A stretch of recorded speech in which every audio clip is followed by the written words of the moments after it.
ఇండియాలోనే top brain surgeon. కొన్ని వేల సర్జరీలు చేశారు. మామూలు సర్జరీ అంటే ఓకే, మొత్తం బాడీలోనే డెలికేట్ పార్ట్ బ్రెయిన్, ఐస్ అంటారు. మీరు కాఫీ తాగినంత ఈజీగా సర్జరీ చేస్తారు. ముందు నుంచి కూడా న్యూరో సర్జరీ చేయాలంటుంటే ఒక ముఖ్యమైన దృక్పథం, దానివల్ల ఇంట్రెస్ట్ ఉంటుంది. నేనేదో యాక్సిడెంటల్ న్యూరో సర్జన్ కాదు. మీరు సర్జరీకి వెళ్ళే ముందు దేవుడిని తలుచుకుంటారా సార్? చాలా ముఖ్యమైన అంశం అది. నమ్మకం ఎందుకంటే ఎక్కడో చిన్న విలేజ్లో పుట్టాను నేను. అమావాస్య నాడు అనుకోండి, సహజనంతరకు ఏ పేషెంట్ ఆపరేషన్ చేయించుకోరు. మీరు చేయరా? అంటే ఎమర్జెన్సీ అది తప్పదు. చాలామంది ఇలాగే క్వశ్చన్ చేశారు. మీరు ఇంత పెద్ద డాక్టర్ న్యూరో సర్జన్ ఏంటి, ముహూర్త వాళ్ళు దాని గురించి పాటిస్తున్నారు, మాట్లాడుతున్నారు ఏంటి అని. మీరు 70 ప్రాంతంలో అక్కడి నుంచి వచ్చి ఏదో ఒక డాక్టర్ అయిపోవడమే చాలా గొప్ప విషయం. అప్పుడు అలా కాకుండా దీంట్లోనే టాప్ మోస్ట్ ఏదైతే ఉందో న్యూరో సర్జన్ అవ్వడం అనేది ఇంకో వేరే లెవెల్. శ్రీకాకుళంకి దగ్గర 5 కిలోమీటర్ దూరంలో మాకు చిన్న విలేజ్, గ్రామం, పల్లె, విద్యుత్ లేదు. సార్ కొన్ని క్రిటికల్ అండ్ డెలికేట్ కేసెస్ వస్తాయి. అంటే చిన్న పిల్లలు ఏదైనా పడి వాళ్ళకి బ్రెయిన్కి తలకి దెబ్బ తగ్గ చిన్న ఈ మధ్య కాలంలో 1.5 సంవత్సరం క్రితం ఒక చిన్న 6 సంవత్సరాల బాలుడికి ఆపరేషన్ చేశాం. 6 అంతస్తు నుంచి పడిపోయాడు.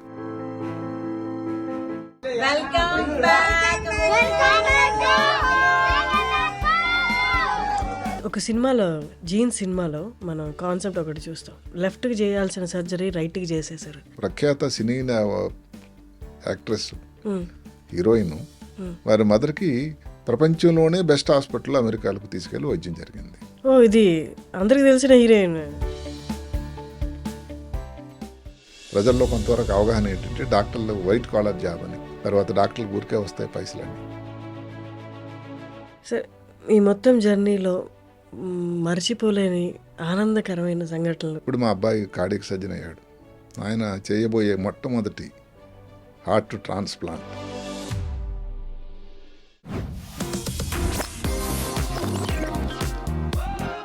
Hello viewers, welcome to talk show with Harshini. Welcome to iDream media. ఇండియాలోనే టాప్ బ్రెయిన్ సర్జన్, కొన్ని వేలకు పైగా సర్జరీస్ చేశారు. డాక్టర్ రంగనాథం గారి వాళ్ళు మనతో ఉన్నారు. నమస్తే సార్. నమస్తే సార్, చాలా రోజుల తర్వాత మిమ్మల్ని కలుస్తున్నాను. I'm so happy to meet you. Same here. So ఇది డిఫరెంట్, కొంచెం స్లైట్లీ డిఫరెంట్ కాన్సెప్ట్. బిఫోర్ మనం చేసిన proper interview, this kind of bit more casual అనమాట. సో ఇక్కడ నేను I will be asking you questions apart from, అంటే మీ ప్రొఫెషనే కాకుండా దానికి సంబంధించే కాకుండా మిగతా క్వశ్చన్స్ కూడా కొన్ని అడుగుతాను. అంటే బేసికలీ యువర్ జర్నీ అలా కూడా. తప్పకుండా. సో మీరు కొంచెం ఫీల్ ఫ్రీ టు ఆన్సర్ మీ. అలాగే, నో ప్రాబ్లం. సార్, కొన్ని వేల సర్జరీలు చేశారు. మామూలు సర్జరీ అంటే ఓకే, మొత్తం బాడీలోనే డెలికేట్ పార్ట్ బ్రెయిన్, ఐస్ అంటారు. ఆ సర్జరీలు మీరు కొన్ని వేలల్లో చేశారు.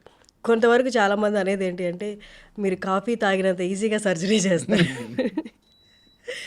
ఎలా సార్, ఎలా పాసిబుల్ అన్ని వేల సర్జరీలు అసలు మీ చేతుల మీద? అంటే అన్ని సర్జరీలు అంటే అన్ని వేల మందికి ప్రాణం పోసినట్టు కదా సార్. అది ఒక పరిశ్రమ, నిరంతర పరిశ్రమ.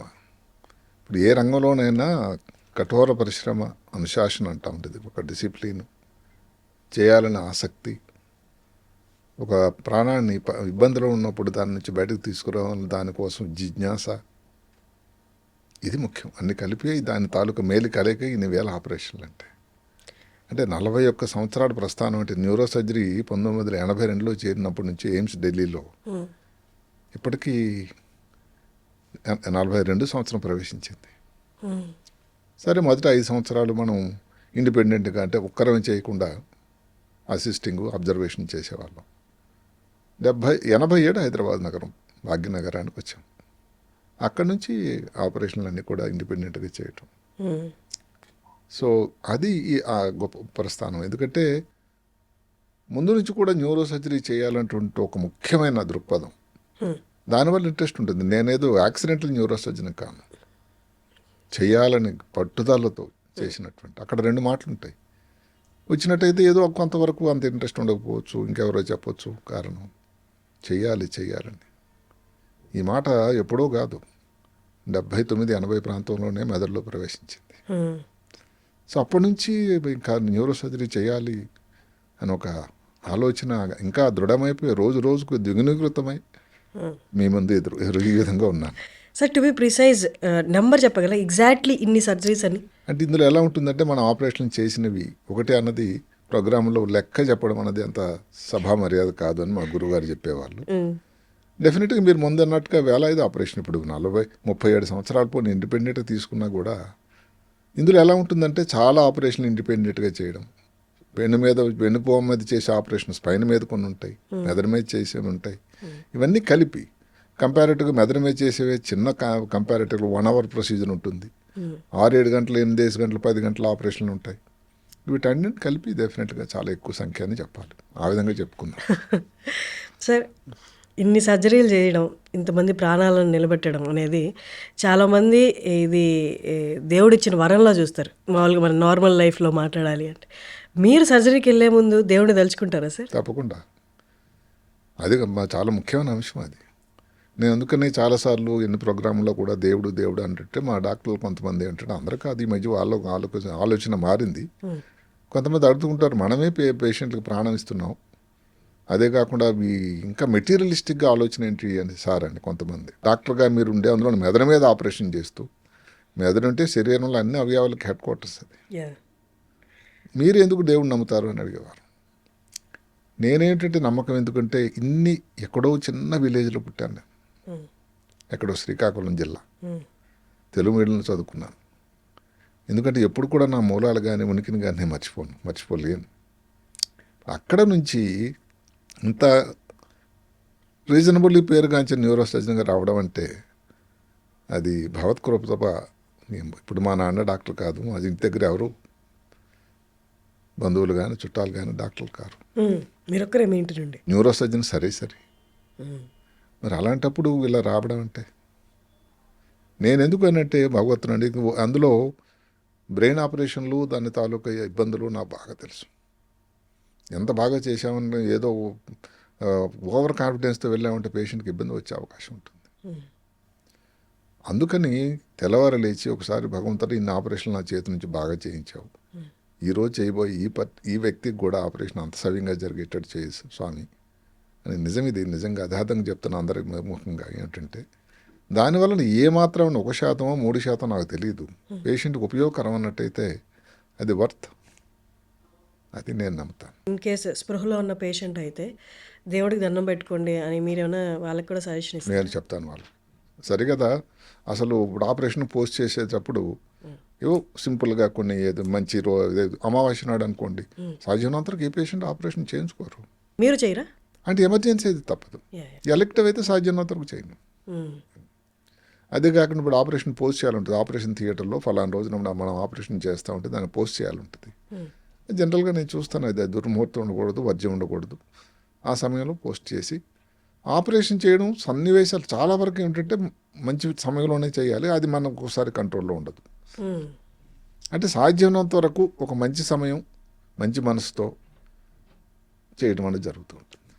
సార్, మీరు ఇన్ని వేల సర్జరీస్ తర్వాత ఇంత హంబుల్గా సైన్స్ని పాటిస్తూ అట్ ద సేమ్ టైం ఈ స్ట్రాంగ్ బిలీఫ్ అనేది, యూనివర్స్ అనేది, గాడ్ అంటారా, యూనివర్స్ అంటారా, ఎనీథింగ్, అక్కడ కూడా ఒక హంబుల్ ఒపీనియన్తో మీరు ఇలా చేస్తున్నారు. బట్ ఇప్పుడు వస్తున్న డాక్టర్లు కానీ, మేబీ సీనియర్ డాక్టర్లే కానీ సైన్స్ని, దేవుడిని లేదా బిలీఫ్ సిస్టమ్ని సపరేట్గా చూస్తారు. ఇన్ కేస్ ఇంకా ప్రిసైజ్గా చెప్పాలంటే వ్యతిరేకంగా చూస్తారు. అలాంటి వాళ్ళకి మీరు ఏం చెప్తారు?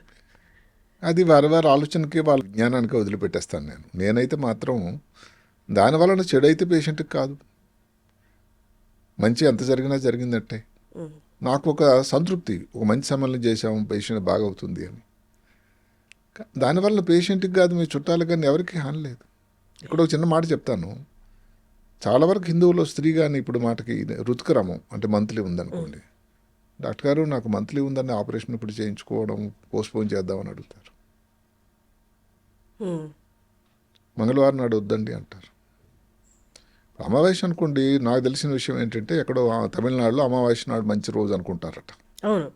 అది వాళ్ళ పద్ధతి, వాళ్ళ తాలూకా ఆచారం. ఇట్లా ప్రాంతాన్ని బట్టి మారుతూ ఉంటుంది, వ్యక్తుల తాలూకా ఆలోచన బట్టి కూడా మారుతూ ఉంటుంది. ఒకసారి ఎప్పుడో ఒక ఛానల్లోనే ఒక ప్రోగ్రాం చేశాం, మా సిద్ధాంత్ గారు నేను కలిసి, ముహూర్త బలం అని దాని మీద. చాలామంది ఇలాగే క్వశ్చన్ చేశారు, మీరు ఇంత పెద్ద డాక్టరు, న్యూరో సర్జన్ ఏంటి, ముహూర్త బలం వాళ్ళు దాని గురించి మాట్లాడుతున్నారు ఏంటి అని. నేను అన్నాను సింపుల్గా, ఇప్పుడు ఒక వ్యక్తికి ఈ ప్రపంచంలోకి వచ్చినప్పటి నుంచి చివరి వరకు జరిగిపోయినంత వరకు కొన్ని సంఘటనలు జరుగుతుంటాయి. పుట్టినప్పుడు ఎందుకు తల్లిదండ్రులు నోట్ చేస్తారు టైం, మంచి సమయం. స్కూల్కి వెళ్ళేటప్పుడు అక్షరాభ్యాసం, స్కూల్కి వెళ్ళే కాదు ముందే, స్కూల్కి వెళ్ళేటప్పుడు వివాహానికి, అంతవరకు ఎందుకండి. ఇప్పుడు ఏ పార్టీ వాళ్ళైనా ఎవరైనా పార్టీ వాళ్ళని ఉద్దేశించి చెప్పే మాట కాకపోయినా ఇప్పుడు నడుస్తూ ఉన్నాయి ఎలక్షన్లో, మీరు అబ్జర్వ్ చేస్తుంటారు ఏ టైంలో వాళ్ళు వెళ్ళి నామినేషన్ ఇస్తారు. ఇక్కడ ఏ పార్టీ కాదు ముఖ్యం, ఎవరికన్నా మంచి సమయంలోనే ఇస్తే కొంతమంది నామినేషన్ వేయడానికి ఒక 5 నిమిషాలు టైం ఉంటే అక్కడ ఉన్న చెట్టు కిందో ఎక్కడో నిలబడతారు, కానీ వీళ్ళు నామినేషన్ పేపర్ సబ్మిట్ చేయరు. మంచి ముహూర్తం వచ్చేవరకు గృహప్రవేశానికి ముహూర్తం, ఏదైనా ప్రాపర్టీ కొనేటప్పుడు ముహూర్తం, ఇన్ని వాటికి ముహూర్తాలు ఉండి ప్రాణానికి అపాయం ఉండేటువంటి ఆపరేషన్ ఆ వ్యక్తికి కుటుంబానికి ఎంతో ముఖ్యమైనటువంటి అంశం. అలాంటప్పుడు ముహూర్తం చూసి చూడడం వల్ల తప్పేముంది? Correct sir. నష్టమైతే లేదు కదా. యా సార్, ఇందాక మీరు చెప్పారు మీరు శ్రీకాకుళం నుండి. 70 ప్రాంతాల్లో శ్రీకాకుళం ఇప్పుడు మారింది సిచ్యువేషన్, కానీ 70 ప్రాంతాల్లో శ్రీకాకుళంని అంటే ఎదుగుదల లేని ప్రాంతంగా, నక్సలైట్ ప్రాంతంగా అనుకునేవాళ్ళు. వాస్తవం. మీరు 70 ప్రాంతంలో అక్కడి నుంచి వచ్చి ఏదో ఒక డాక్టర్ అయిపోవడమే చాలా గొప్ప విషయం అప్పుడు. అలా కాకుండా దీంట్లోనే టాప్ మోస్ట్ ఏదైతే ఉందో న్యూరో సర్జన్ అవ్వడం అనేది ఇంకో వేరే లెవెల్. ఒకసారి మీ జర్నీ గురించి చెప్పండి, శ్రీకాకుళం నుండి ఇక్కడ దాకా. శ్రీకాకుళంకి దగ్గర 5 కిలోమీటర్ దూరంలో మాకు చిన్న గ్రామం, పల్లె, విద్యుత్ లేదు. అక్కడే 10th క్లాస్ వరకు తెలుగు మీడియంలోనే చదువుకున్నాం. ఎగ్జాము రాయాలంటే మా శ్రీకాకుళంలో సెంటర్ లేదు, కింద మా ఊర్లో లేదు. అక్కడికి మా శ్రీకాకుళంకి సెంటర్కి వెళ్ళాం. అక్కడ ఉండి ఆ 15 రోజులు ఎగ్జామ్ రాసిన తర్వాత మళ్ళీ రావడం. అక్కడ ఒక ముఖ్యమైన మలుపు అక్కడే జరిగింది. నేను నమ్మినది ఎన్నిసార్లు చెప్పినా చెప్తాను, భగవత్ కృప వల్ల ఏంటంటే 10th క్లాసులో చాలా మంచి మార్కులు వచ్చాయి. అక్కడ మా ఊరు పక్కన ఒక ఆయన అప్పట్లో డాక్టర్ అయ్యాడు. ఆయన చదువుకోవడం ఎక్కడ అంటే ఇప్పుడు పియూసీ రోజులు అవి. ఆయన పియూసీ ఎక్కడ చేశారంటే ఆంధ్ర లైలా కాలేజీ విజయవాడలో చదివాడు ఆయన. అప్పటికి ఇంకా ఎంబీబీఎస్కి ఎంట్రన్స్ లేదు. సో లైలా కాలేజ్ చేరితే ఎంబీబీఎస్ ఇంజనీరింగ్ సీటు గ్యారంటీ. ఎందుకంటే అక్కడ పద్ధతి క్రమశిక్షణ అలా ఉంటుంది. అందుకని మా నాన్నగారికి మా అన్నయ్య గారికి ఏం చెప్పారంటే ఆ కాలేజీకి పంపించండి మీ వాడిని, బాగా చదువుతున్నాడు కదా, తెలివైన వాడు కదా అని చుట్టుపక్కల వాళ్ళు బంధువులు సలహా ఇచ్చారు. అప్పట్లో 10th మార్క్స్ ఎంత సార్ మీకు అడగచ్చా? 436. ఓకే. మీ స్కూల్ గవర్నమెంట్ స్కూల్లో చదివి, తెలుగు మీడియంలో చదివి చాలా మంచి మార్కులు అప్పట్లో. ఇప్పుడులాగా 600కి 550 కాదు. అంటే ఇప్పుడు పద్ధతులు మారాయి. ఎవరిని సోర్స్ లేదు కదా సార్, స్టడీ మెటీరియల్స్ లేవు, స్టడీ మెటీరియల్ లేదు, ఇంటి దగ్గర చదువుకోవడం, ఎప్పుడు ట్యూషన్కి వెళ్ళలేదు. సో లైలా కాలేజ్ అన్నది విజయవాడ వెళ్ళడానికి ట్రైన్, జీవితంలో మొట్టమొదటిసారి ట్రైన్ అక్కడ. అలా మొదలైంది. కానీ ఇంట్లో పరిస్థితులు ఎలా ఉండేవి సార్? ఆర్థికంగా కానీ బాగుండేవా? ఆర్థికంగా చాలా కష్టమైన పరిస్థితి. మీరు ఎంతమంది సార్? మేము 5గురు, అంటే 3 అన్నదమ్ములు 2 అక్కచెల్లెలు. అందరిలో చిన్నవాడని నేను. సో మా ఇంట్లో చూసుకున్న అందరిలో ఇంటర్మీడియట్, అంటే అప్పుడు ఇంటర్మీడియట్ లేదు, మెట్రికులేషన్ అయిన తర్వాత పియూసీ కొంతవరకు చదివినటువంటి వ్యక్తి మా పెద్దన్నయ్య. మా 2 అక్కచెల్లెలు అసలు స్కూల్కి వెళ్ళలేదు, నేను ఆఖరివాడు. మరి మీ ఇంటర్మీడియట్ పియూసీ ప్రయాణంలో చేతిలో ఎంతో కొంత పెట్టయితే పంపించాలి కదా, అప్పుడు పరిస్థితులు బాగుండేనా? మీకు డబ్బులు అందాయా లేకపోతే ఆ జర్నీ ఒకసారి చెప్పండి. అది అదృష్టం కలిసి వచ్చింది అనుకోండి. ఎందుకంటే అప్పట్లో, ఇప్పుడు కూడా ఉందో నాకు తెలియదు కానీ 10th క్లాస్లో కానీ మంచి మార్కులు వచ్చినట్టయితే, అప్పుడు మేము చదివిన 10th క్లాస్ అప్పటికి ఎస్ఎస్ఎల్సీ అయిపోయింది. ముందు ఎస్ఎస్ఎల్సీ అనేవాళ్ళు, సెకండరీ స్కూల్ లీవింగ్ సర్టిఫికేట్. అప్పటికి మేము వచ్చేసరికి ఇంటర్మీడియట్, మేము 2వ బ్యాచ్. సో ఇంటర్మీడియట్ వరకు 10th క్లాస్లో మంచి మార్కులు రావడం వల్ల నేషనల్ మెరిట్ స్కాలర్షిప్ అని నాకు అర్హత సంపాదించాను. దానివలన ప్రతి నెల కూడా మనకి పారితోషికం వచ్చేది. ఇంటర్మీడియట్ మొత్తం 2 years మొత్తం. సో ఇంటర్మీడియట్ లయాలలో జాయిన్ అయ్యారు, కానీ అప్పుడే ఊరు దాటడం కదా సార్ ఫస్ట్ టైం. మీ శ్రీకాకుళం యాస ఒకటి ఉంటుంది, శ్రీకాకుళం యాస కానీ మీ వేసుకున్న బట్టల తీరు కానీ చూసి అప్పుడు అక్కడ కాలేజ్లో వాళ్ళు ఏమన్నా వెక్కిరించాలన్నా జరిగిందా? వెక్కిరించడం అనకపోయినా కానీ ఎవరిని నేను ఇబ్బంది పెట్టే మాటలు చెప్పను కానీ పరిహాసం చేసేవాళ్ళు. ఎందుకంటే అక్కడ ఇంకోటి ఏంటంటే కొన్నాళ్ళు నేను 3 తిరునామాలు కూడా పెట్టుకునేవాడిని. కాటన్ దుస్తులు, హవాయి చెప్పులు. అప్పుడు శ్రీకాకుళంలో పీక్ నక్సలైట్ మూమెంట్. సో అందరు మిత్రులు కొంతమంది పరిహాసం చేసేవాళ్ళు కూడా శ్రీకాకుళం నుంచి నక్సలైట్ వచ్చేసాడు విజయవాడ. అట్లాంటి పరిస్థితి అక్కడ విజయవాడలో. అప్పట్లో ఫ్యాషనబుల్గా దుస్తులు అంటే అక్కడ ఇంటర్మీడియట్ వేసుకొచ్చేవాళ్ళు పీయూసీ. అంటే మీరు చెప్పారు హవాయి చెప్పులు, కాటన్ దుస్తులు ఉన్నాయి. అంటే కాలేజ్లో వాళ్ళు ఎలాంటి దుస్తులు వేసుకునేవాళ్ళు? కొంతమంది ఇప్పుడు మాటకు చుట్టుపక్కల ప్రాంతం వాళ్ళు ఉన్నారనుకోండి, తల్లిదండ్రులు ఉద్యోగంలో ఉన్నారు, ఆర్థికంగా పర్వాలేదు, వాళ్ళు మంచి దుస్తులు వేసుకుని వచ్చేవాళ్ళు. మంచి దుస్తులు అంటే అప్పట్లో ఎలాంటి? అప్పుడు ఇన్షర్ట్ చేసుకొని రావడం, బెల్ బాటమ్ ప్యాంట్లు. అంటే అక్కడ వాళ్ళకు ఉండేటువంటి ఆర్థిక పరిస్థితి కూడా దానికి తోడవుతుంది కదా. అందువల్ల ఇప్పుడు మనం వేసుకున్న దుస్తులు అన్నది మాత్రాన్ని మిగతా వాళ్ళు అదే వేసుకోవడం అనేది అక్కడ ఏం ఇది లేదు, డిసిప్లిన్. ఎవరన్నా ఏ ఇష్టమైన దుస్తులను వేసుకునేవాళ్ళు. సో అది మన పద్ధతి. లైలా కాలేజ్ అన్నది నా ప్రకారం ఒక జీవితంలో పెద్ద మలుపు. అక్కడ ఏమిటంటే ఉన్నటువంటి డిసిప్లిన్, క్రమశిక్షణ, ఒక ఎగ్జామ్ ఎలా రాయాలి, ఎగ్జామ్లో ఎలా రాస్తే మార్కులు వస్తాయి. ముందు చెప్పినట్టుగా అప్పటికి ఇంక ఎంబీబీఎస్ ఎంట్రన్స్ లేదు అని దాన్ని బట్టి మీరు జువాలజీ రాస్తే ఎలా రాయాలి.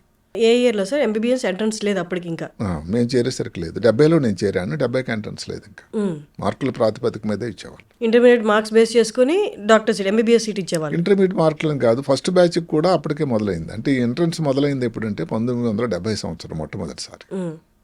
మేము ఇంటర్మీడియట్ సెకండ్ బ్యాచ్. ఓకే. అంటే ఫస్ట్ బ్యాచ్ వాళ్ళకి ఎంట్రన్స్ రాయాల్సి వచ్చింది. ఓకే. కాబట్టి ఫస్ట్ అప్పటికి ఎంట్రన్స్, అప్పటికి కూడా ఇంటర్మీడియట్ వాళ్ళు చేరిన వాళ్ళు ఎవరు లేరు. పియూసీ లాస్ట్ బ్యాచ్ వాళ్ళు అప్పటికే పియూసీ చేసి ఇంకా వెయిటింగ్లో ఉన్న వాళ్ళు దీనికి అర్హత సంపాదించారు అప్పటికి. అందుకు ఏమిటంటే దానికి ఎట్లా రాయాలి, మార్కులు ఇంటర్మీడియట్ ఎగ్జామ్లో బాగా ఎట్లా సంపాదించాలి, దానికి ఒక పద్ధతి నేర్పేవారు. తెల్లవారు 5:30 లేవాలి, 6:100 అయినా 106 అయినా.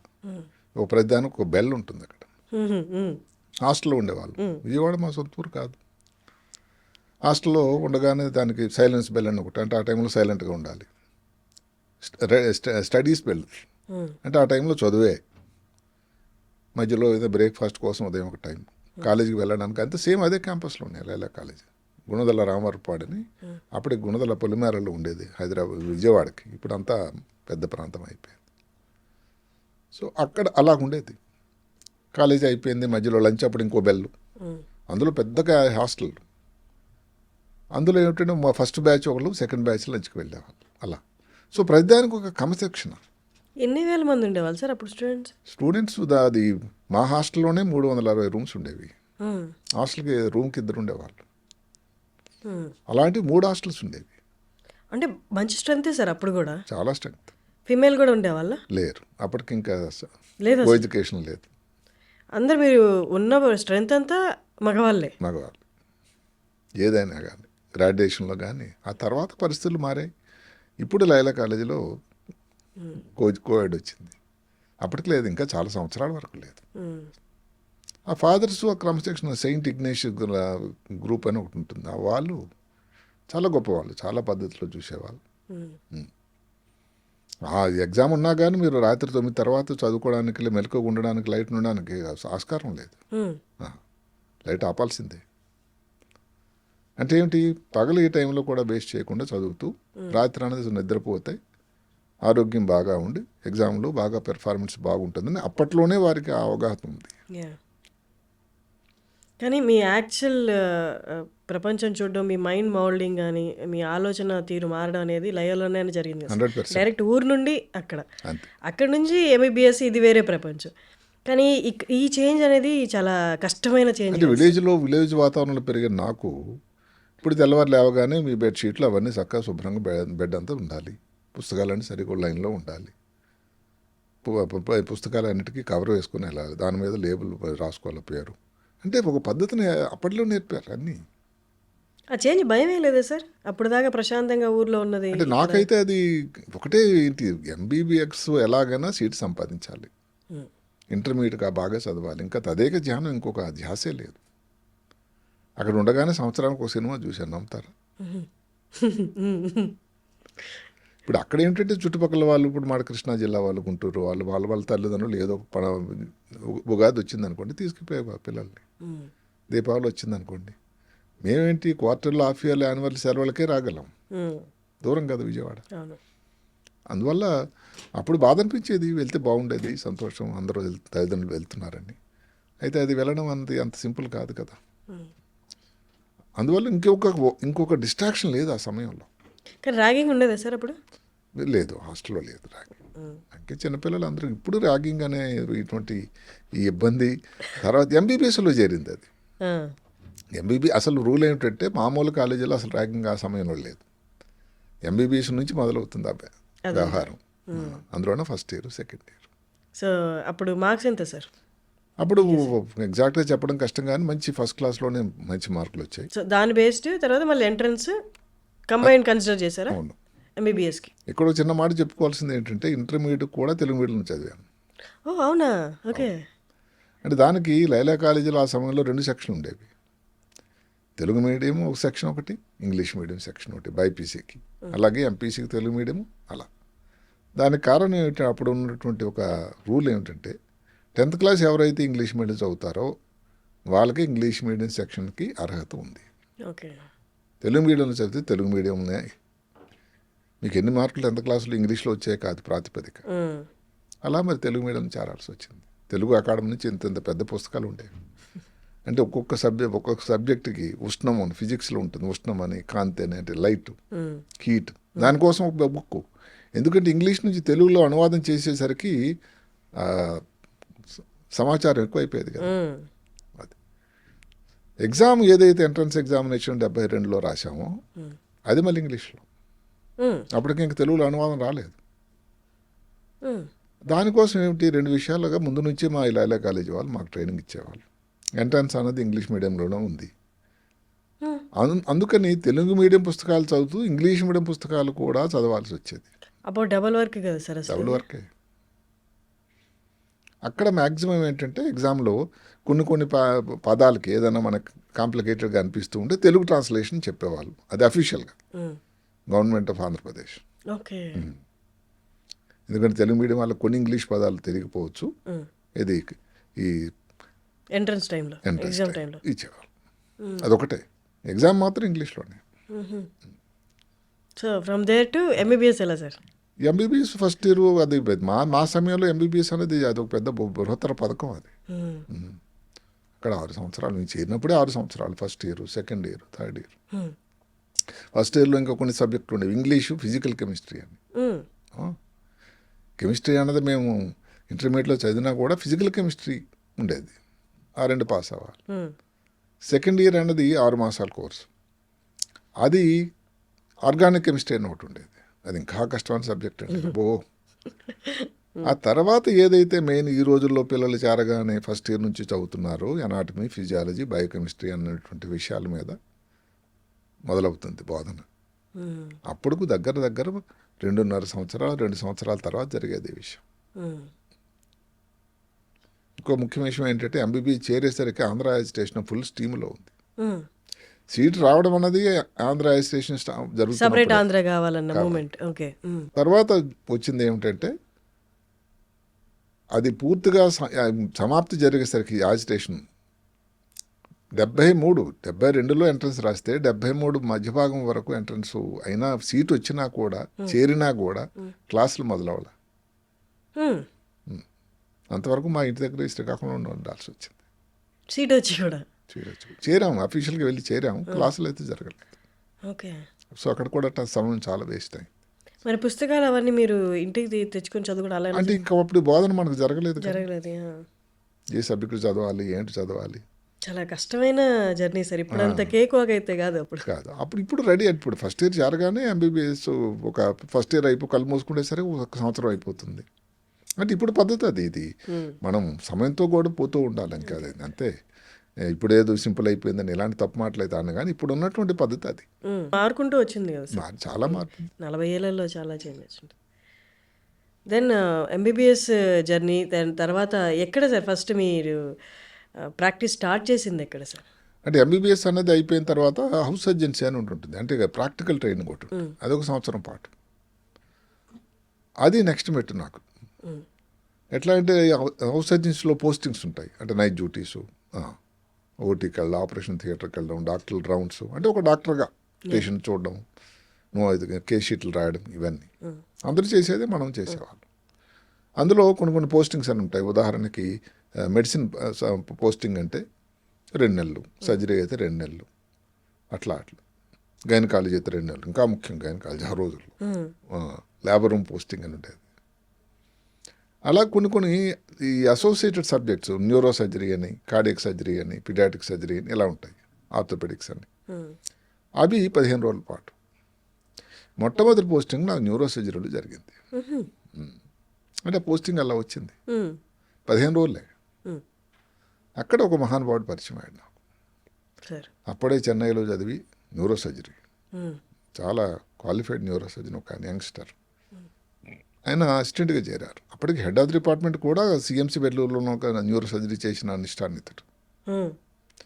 అయితే నాకు ఈయనతో కలిసిమెలిసి ఎక్కువ ఉండడం, ఆయన ఉదయం నుంచి సాయంకాలం వరకు పేషెంట్ని రౌండ్స్, ఇంకా అదే పని. సో ఆయనకి ఫాలో అవ్వడం మొదలుపెట్టాను నేను. అట్లా న్యూరో సర్జరీ మీద ఆ జిజ్ఞాస మొదలైంది. పేషెంట్ అమ్మో చాలా కాంప్లికేటెడ్ పరిస్థితి నుంచి అన్కాన్షియస్ పేషెంట్ కాన్షియస్ స్పృహలోకి వచ్చేయటం, అసలు తలకు దెబ్బ తగిలి బాగవుతాడో లేదో అనుకున్న పేషెంట్ బాగవడం, ఇలాంటివి చూసి ఇంత మంచి రిజల్ట్స్ ఉంటాయా ఈ సర్జరీలో అని ఒక ఆలోచన మొదలైంది. అది ఇంకా రోజుకు దృఢం అవడం మొదలెట్టింది. మనకి ఎంత ఆసక్తి ఉన్నా, మీరు అన్నారు ఫస్ట్ నుంచి అదే ధ్యాస, అదే పట్టుదల ఉండేది. కానీ రైట్ టైంలో రైట్ గురువుని కలవడం కూడా అది ఎంత బాగా పెంపొందబడుతుంది అన్నది ఆ కోరిక. మీరు మీ గురువు గురించి చెప్తున్నారు, అదే మీ ఇన్స్పిరేషన్గా తీసుకున్న అదే పర్సన్. అదే ఈరోజు కూడా నేను మరవలేనిది ఏమిటంటే ఆ వ్యక్తి. సో అదంటే మనకు తెలియకుండానే ఏమిటంటే ఐడలైజింగ్ అంటాం. అంటే ఏంటి, తెలియకుండానే మనం ఇలాగా చేయాలి, ఇలా చదవాలి, ఇలా వినాలి. ఆ తర్వాత ఎయిమ్స్లో సీట్ వచ్చినప్పుడు ఏంటంటే సర్జన్ను చూసి ఆ సీజర్ కత్తిరిపై ఎలా పట్టుకోవడం, ఇలా పట్టుకోవాలా, ఇలా పట్టుకోవాలా, ఎలా చేయాలి, 2 చేతులు వాడడం, అంటే ఇదంతా తెలియకుండానే మనం ఒకరిని అనుకరించడం ఐడలైజింగ్ అంటే వాళ్ళంతా గొప్ప వాళ్ళు అయ్యారు, మనం కూడా అలా అవ్వాలంటే ఇవన్నీ చేయాలి అని మాట్లాడినప్పుడు. ఈ హంగులవన్నీ కూడా ఎయిమ్స్ ఢిల్లీలో నేర్చుకున్నాను. అంటే ఒక డిసిప్లిన్, ఒక పద్ధతి, ఒక dressing code, how you present your self, how you speak, ఎలా మాట్లాడటం, ఏమిటి ఫార్ములా మాట్లాడడం, స్టేజ్ ప్రజెంటేషన్. అదే కాకుండా డాక్టర్స్ అయితే మాట్లాడే పద్ధతి వేరు, డాక్టర్స్ కాని వాళ్ళకి మాట్లాడేటువంటి పద్ధతి వేరు. అంతే కదా, విషయం సమాచారం ఒకటే అవుతుంది కదా.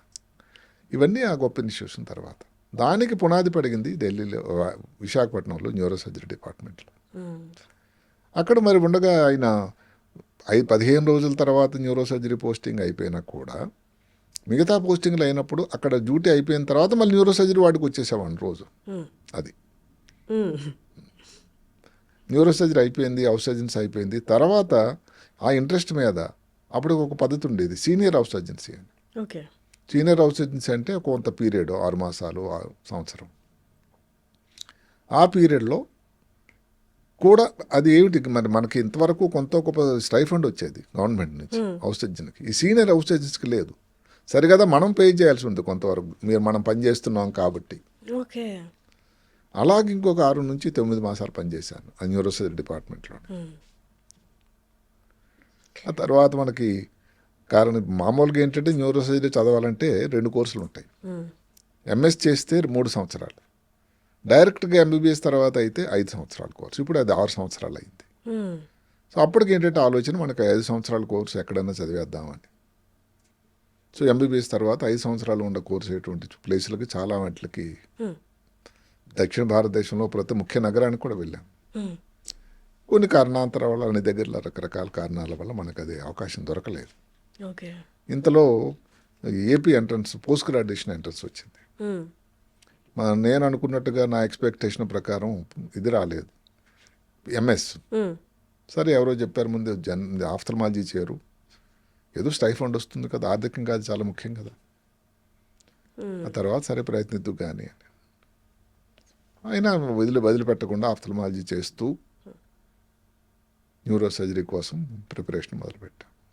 ఇక్కడ ఇంకొక మహానుభావుడు ఉన్నాడు అక్కడ, వారు నా తనలో ఉన్నటువంటి ఇంట్రెస్ట్ న్యూరో సర్జరీ మీద గమనించి ఒకరోజు ఆయన అడిగాడు, నువ్వు ఆఫ్థల్మాలజీ మీద మనసు లగ్నం చేయటం లేదు అబ్బాయి, అంటే నువ్వు న్యూరో సర్జరీ వైపే లాగుతూ ఉంది, నేను ఒక చిన్న సలహా ఇస్తాను. మహానుభావుడు ఈరోజు లేడు, ఆయన జరిగిపోయాడు, మర్చిపోలేని వ్యక్తి. నువ్వు నెలకి ఆఖరిసారని వచ్చి సంతకం పెట్టాయి, స్టైఫండ్ వచ్చేటట్టు నేను చూసుకుంటా, చదువుకో న్యూరో సర్జరీ కోసం లైబ్రరీలో. ఎట్లా మర్చిపోతాం వ్యక్తుల్ని. అలాగే 81 డిసెంబర్లో మొదటిసారి ఢిల్లీ నగరం వెళ్ళాం, ఇంద్రప్రస్థం. అక్కడ ఎంట్రన్స్ రాశాం, ఓకే. మొదటిసారి వచ్చేసింది. ఇక సంతోషానికి ఏం చెప్తాం.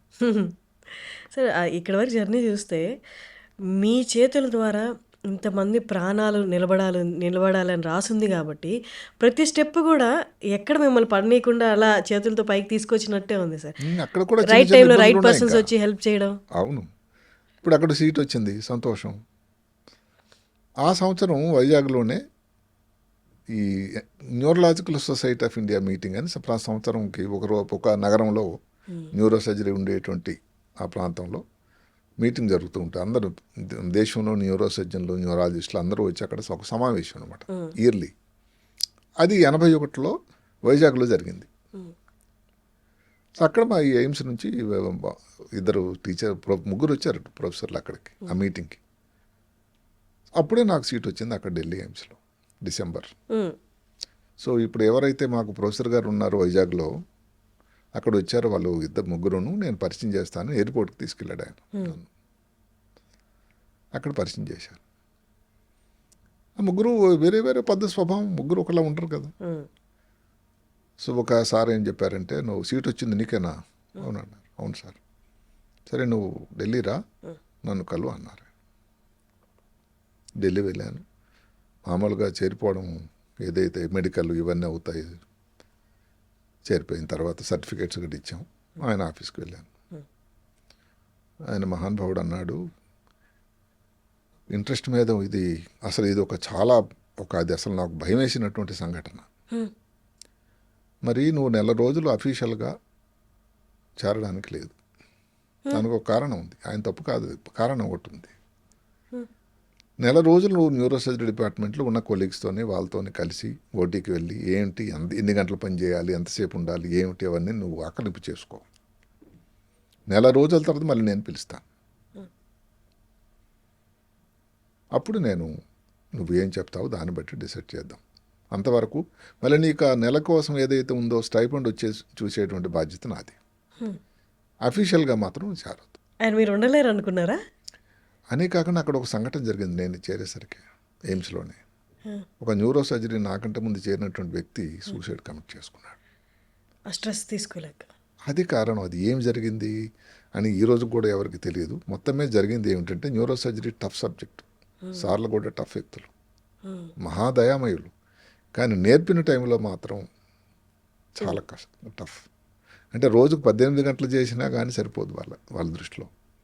ఇంకా 36 గంటలు చేయాలని ఆలోచన. అంత నేర్చుకోవాలి అని, తప్పుగా కాదు. సో ఒక వ్యక్తి సూసైడ్ కమిట్ చేసుకోవడం వల్ల మినిస్ట్రీ ఆఫ్ హెల్త్ నుంచి ఒక కమిటీ ఫార్మ్ అయింది, ఎంక్వైరీ కమిటీ. టీచర్ల తాలూకా రోల్ ఎంత ఉంది, పాత్ర ఎంత ఉంది, ఆ వ్యక్తి తనంతట తానే సూసైడ్ చేసుకున్నాడా, ఎందుకు జరిగింది, ఏమిటి, ఏ కోణంలో జరిగింది అని. ఈ టీచర్లు ముగ్గురు కూడా చాలా అన్హ్యాపీగా ఉన్నారు ఆ టైంలో. సో మళ్ళీ నువ్వు ఏదో తెలియకుండా చేరిపోయి మళ్ళీ ఇబ్బందులు పెట్టుకుని మహాత్మా 1 month నువ్వు అబ్జర్వ్ చేయని వదిలేశాడు ఆయన. సో నేను ఉదయం నుంచి సాయంకాలం వరకు ఎవరైతే సీనియర్లు ఉన్నారో వాళ్ళతో వెళ్ళడం. ఉదయం 7 గంటలు మొదలయ్యేది తెల్లవారు రోజు. చలి ఢిల్లీ జనవరి అంటే అట్లా వెళ్ళడం. అది ఏదైతే ఉందో ఆ మొండి పట్టు ఏదైతే న్యూరో సర్జరీ చేయాలన్నది ఒకటే ఇంకేం లేదు. సో సార్ ఇలా చెప్పినా కానీ నేనేదో ఇదైపోలేదు. ఇంకా నేను అమ్మో అలాగా ఇది కష్టం కదా నేను అనుకోలే. చూద్దామని 4 రోజులు గడిచిపోయింది. ఓటీకి వెళ్ళేవాడిని ఆపరేషన్ థియేటర్. సాయంకాలం అప్పుడు ఇంక ఇన్ని సాధనాలు లేవు. న్యూరో సర్జరీ ఇప్పుడు మారిపోయింది. ఇంకా చిన్న విషయం ఏంటంటే, న్యూరో సర్జన్ వచ్చిన సంతోషంలో ఫస్ట్ టెలిగ్రామ్ నేను సార్ ఎవరైతే నాకు మహానుభావుడు సలహా ఇచ్చాడో, నువ్వు నేను చూసుకుంటాను స్టైఫండ్ కోసం అని, ఆఫ్థల్మాలజీ డాక్టర్ ఇక్కడ వైజాగ్లో. ఆయనకి ఫస్ట్ టెలిగ్రామ్ మా ఇంటికి ఇచ్చిన తర్వాత ఆయనకి ఇచ్చాను. ఆ రోజుల్లో ఇంకో మొబైల్ ఫోన్ ఎక్కడదండి. తర్వాత ఒక ప్రొఫెసర్ ఆఫ్ సర్జరీ ఉన్నారు. ఆయనకు వచ్చి, సార్ నాకు ఎయిమ్స్లో సీట్ వచ్చింది సార్ అన్నాడు. నేను అనుకున్నా ఆయన అవునా అనుకుని సంతోషపడతారు, శభాష్ అని అంటాడు అనుకున్నాను. ఆయన కొంచెం ఎంత తేల్చేశాడు. అంటే దానికి కారణం లేకపోలా. ఆయన అన్నాడు, న్యూరో సర్జరీ రిజల్ట్స్ అంత బాగోవయ్యా, పేషెంట్ అయితే నడుచుకొని వెళ్తాడు, తిరిగి రావడం దీనిగా వస్తాడు స్ట్రెచ్చర్ మీద. అది ఇప్పటికీ ఉంది కదా సార్ అట్లా? అంటే అది కొంత చాలా తగ్గింది. ఓకే. ఎందుకంటే పరిస్థితులు చాలా మారాయి. అప్పుడు ఉంటే పరిస్థితులు, అప్పుడు ఉండేటటువంటి ఫెసిలిటీస్, సౌకర్యాలు, ఎక్విప్మెంట్, టెక్నాలజీ. అది ఆపరేషన్ అంటే ఇప్పుడు 4 గంటలు అయిపోయే ఆపరేషన్ అప్పుడు 8 గంటలు పట్టేది. 82 పరిస్థితి అది. ఇన్వెస్టిగేషన్స్ కూడా అలాగే ఉండేవి. అబ్బో ఇప్పుడు సిటీ స్కాను, ఎంఆర్ఐలు, పెట్ స్కాన్లు ఎన్నో వచ్చేసాయి. అసలు న్యూరో సర్జరీ ఇప్పుడు మారిపోయిందండి, పెను మార్పు. అప్పట్లో ఒక పరీక్ష చేయాలంటే అబ్బో, న్యూరో సర్జరీ డిపార్ట్మెంట్ ఎయిమ్స్లో అయితే ఒక సిటీ స్కాన్ మెషిన్ పూర్తిగా ఉత్తర భారతదేశానికి అంతరంగా అక్కడే వచ్చింది మొదటిసారి. దానికి ఒక పెద్ద వెయిటింగ్ లిస్టు అంటే అందరికి కావాలి కదండి. అందుకని దాన్ని ఎక్కువగానే వాడినట్టయితే సిటీ స్కాన్ మెషిన్ డ్యామేజ్ అయిపోతుందని సాయంకాలం అది తర్వాత దానికి తాళం వేయబడుతుంది. అంటే పేషెంట్ ఎవరైనా సీరియస్ పేషెంట్ వచ్చారనుకోండి, అప్పుడు ఇక్కడ మెడలో ఒక సూదేసి దానికి కొన్ని యాంజియోగ్రామ్ అని ఒక పరీక్ష ఉంటుంది. అది చేసే మాకు చేయించుకునే పేషెంట్కి, చుట్టాలకి, అందరికీ ఇబ్బంది. రాత్రి ఏదో 12 పేషెంట్ ఎక్కడి నుంచో, హర్యానా నుంచి వస్తే లేకపోతే పంజాబ్ నుంచి వస్తే ఎనస్థీషియా డాక్టర్ ఉండాలి, రేడియాలజీ డాక్టర్ ఉండాలి. ఆ టైంలో ఇంత జరిగేది సంగతి. ఇప్పుడు సిటీ స్కాన్ మెషిన్ లోపలికి వెళ్తే 3 నిమిషాల్లో ఏముంది ప్రాబ్లం. సరే ఈసారి అన్నారు అందుకని న్యూరో సర్జరీ బాగాలేవయ్యా రిజల్ట్స్, అదెందుకు చేయవచ్చు, కార్డియక్ సర్జరీ చేయాల్సింది, హ్యాపీగా ఉంటాడు పేషెంట్. గుండె పైన వాటర్ ఏదైనా జరిగితే చెప్పాడు ఆయన, జరిగిపోయాడు పెద్ద మనిషి ఆయన. ఆ చిన్న ఆపరేషన్ చేస్తే అమ్మ ఆయాసం పోయింది సార్ అంటాడు. న్యూరో సర్జరీ ఆపరేషన్ జరుగుతుంది, పేషెంట్ తర్వాత మాట్లాడు చాలా రోజులు. ఆయన చాలా డిప్రెషన్గా మాట్లాడాడు. అయితే న్యూరో సర్జరీ చేయాలని మనం సార్కి నమస్కారం పెట్టేసి ఢిల్లీ వెళ్ళిపోయాను. ఆయన ఇంకా యాక్చువల్లీ ఇన్స్పైర్ చేశారు అయితే మిమ్మల్ని. ఇంకా దాన్ని దృఢత్వం చేశాడు నా తాలూకు ఏదైతే ఉందో ఆలోచన. ఢిల్లీ వెళ్ళిన తర్వాత సార్ 1 మంత్ అయిపోయింది ఇట్లా అందరిని కలిసి వెళ్ళి. ఆయన ఒకరోజు పిలిచాడు మహానుభావుడు, రసగుల్లా గడి తినిపించి ఇంటికి పిలిచాడు సాయంకాలం. భయపడుతూ వెళ్ళాను. అడిగారు ఆయన, ఏం డిసైడ్ చేసావు? 2 నిమిషాలు సైలెన్స్. ఏం చెప్పాలి, ఆయన పెద్ద టైగర్ అని చాలా ప్రతీతి, అంటే చాలా టఫ్ మనిషి, కానీ మనసు అయితే నవనీతం. ఆ తర్వాత గ్రహించాను అది. మరి ఏం డిసైడ్ చేసావని హిందీలో అడిగాడు. ఏదో వచ్చారని హిందీలో చేరతాను సార్ అన్న. ఆయన షాక్ తిన్నాడు. అవునా, అన్నీ విన్నావా, అందరిని కలిసి మాట్లాడేవా? అవును సార్, అందరితో మాట్లాడానండి. అంటే ఏమిటి అని ఆయన అడగల, అంటే ఈ సంఘటన గురించి వారు అడిగారనమాట. జరిగింది కదా అని. మొత్తం మీద న్యూరో సర్జరీ ప్రస్థానం జరిగింది అలా. సార్ అప్పట్లో 8 hours అన్నారు కదా, ఇప్పుడు ఆన్ యావరేజ్ ఎంత టైం పడుతుంది ఒక సర్జరీకి? అంటే ఆపరేషన్ బట్టి ఉంటుంది, కానీ ఇప్పుడు ఏంటంటే కొన్ని సాధనాలు చాలా మంచి వచ్చాయండి. ఉదాహరణకి ట్యూమర్ తీయాలంటే అప్పుడు పీస్ బై పీస్ మేమే తీయాల్సి వచ్చింది మాన్యువల్గా. ఇప్పుడు క్యూసా అని ఒక మెషిన్ వచ్చింది, దాని ఫుల్ పేరు కవిట్రాన్ అల్ట్రాసోనిక్ సర్జికల్ ఆస్పిరేటర్ అని. అలా పీల్చేస్తుంది ట్యూమర్. ఎంత సింపుల్ అయిపోయింది. పేషెంట్ కూడా అంత బాగా, దానివల్ల రక్తస్రావం తగ్గిపోతుంది, సమయం తగ్గిపోతుంది, ఎనస్థీసియా ఇచ్చేటువంటి సమయం తగ్గిపోతుంది, పేషెంట్ రికవర్ అనేది బాగా అవడానికి దోహదకారి అవుతుంది. అదే కాకుండా అప్పుడు ఆపరేషన్ చేయాలంటే పెద్ద ఇదంతా ఇక్కడెక్కడో ట్యూమర్ ఉంటే ఇదంతా పూరి భాగం అంతా ఓపెన్ చేయాల్సి వచ్చేది. ఎక్కడుందో కరెక్ట్గా తెలియదు. ఇప్పుడు నావిగేషన్ అని ఒకటి వచ్చింది, కంప్యూటర్ ఎయిడెడ్ అది. అంటే ఇక్కడ ఉంది ట్యూమర్ అని తెలుస్తుంది మనకి. దానికోసం ఆపరేషన్ థియేటర్లో కూడా పరికరాలు ఉంటాయి మనకి సాయం చేయడానికి. ఇక్కడ ఉంది ట్యూమర్, ఇక్కడ కాదు, కొంచెం ముందుకి, కొంచెం వెనక్కి అని. మీరు ఎంత సింపుల్ అంటే మనం అక్కడే చేస్తాం ఇప్పుడు ఆపరేషన్. అసలు చాలామంది ఇదే అడిగేవారు, ఆపరేషన్ అంటే మీరు పుర్రంతా ఓపెన్ చేస్తారా, పొట్ట ఓపెన్ చేసినట్టు అని. చాలా వరకు ఒకప్పుడు అది జరిగేది. ఎడం పక్క చేయాలంటే ఎడం పక్క తాలూకు ఈ భాగం అంతా ఓపెన్ చేయాల్సి వచ్చింది. అప్పుడున్న స్కాన్ ఎక్విప్మెంట్లో ఎగ్జాక్ట్గా తెలిసేది కదా సార్ ఇక్కడ ఉంది అని? ఉంది, తెలుసు, కానీ నావిగేషన్ లేదుగా. అక్కడ మనకి ఎక్కడ తెలుసు, ఎడం పక్కన ఉందా కుడి పక్క ఉందా, ఎడం పక్క ఉంటే ఏ భాగంలో ఉంది, దాన్ని బట్టి మనం మామూలు కంటే ఎక్కువ భాగం చేయాల్సి వచ్చేది. కొన్ని యాంజియోగ్రామ్ అనేది చెప్పింది ఏదైతే ఉందో దాని నుంచి చేయాల్సి వచ్చేది. అక్కడ మనం ఇది ఎగ్జాక్ట్గా ఉందని చెప్పడానికి ఆస్కారం లేదు. ఓకే. కుడి పక్కన ఇక్కడ ఉంది, ఈ ప్రాంతంలో ఉంది ఇక్కడ ఎక్కడో అని. అది అక్కడ చేయాలంటే మరి పెద్దది ఓపెన్ చేయాలి కదా.